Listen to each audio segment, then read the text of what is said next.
Joining me now is former Labor State Minister in Victoria, now managing partner at Orizontas, Phil Dalidakis. What did you make of the Dunkley by-election?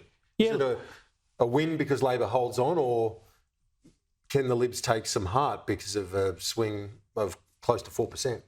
Well, I think that each political party will take something out of it for themselves. The fact of the matter is that the Prime Minister held a seat that a lot of people suggested was at real risk of being lost. The Liberal vote managed to take back the Palmer and the One Nation vote because their candidates weren't running in the by-election. So they kind of held a Conservative vote together. For mine, I think the interesting thing is that the ground campaign that Labor ran was very successful, from obviously the National Secretariat to the Victorian State Director to Jet Fogarty on the ground. They ran a strong campaign, and they've got another very good candidate back into Parliament.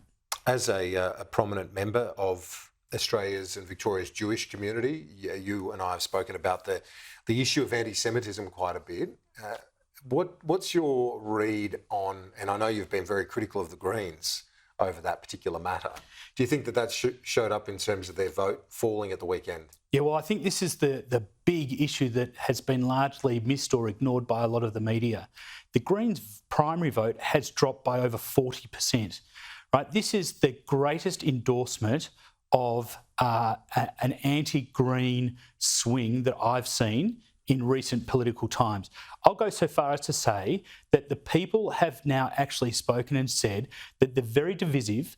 In actual fact, probably the greatest example of a mainstream political party race baiting, the way that the Greens have, against both the Jewish community and Israel, and it's backfired on them spectacularly. People don't like the division of hate. They don't like them fanning the flames of this kind of race attack. And I think that the Greens and Adam Bandt in particular should walk away from this and actually reassess what they've done, both in Parliament and outside in the community. Do you think that this result in Dunkley will be replicated elsewhere come the federal election? I think there's the Greens? Well, I think there's a very real risk that people don't like what the Greens have been doing. Absolutely, right? You don't have the Labor vote hold, the Liberal vote effectively hold, or the Conservative vote hold, and then 40% of the Greens vote walk away from their party if there's not something seriously wrong with what they're selling. The voters have said, whatever Adam Bandt you're trying to sell us, we don't want. And clearly the number one issue, time and time again, is the way that their state member of Parliament and their federal members of Parliament have continually attacked both the Jewish community and also Israel. And let's be very clear about this.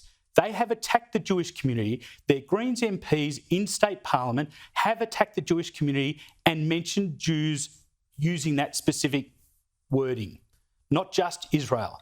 The cat's out the bag. This is not just an anti-Zionism push by the Greens.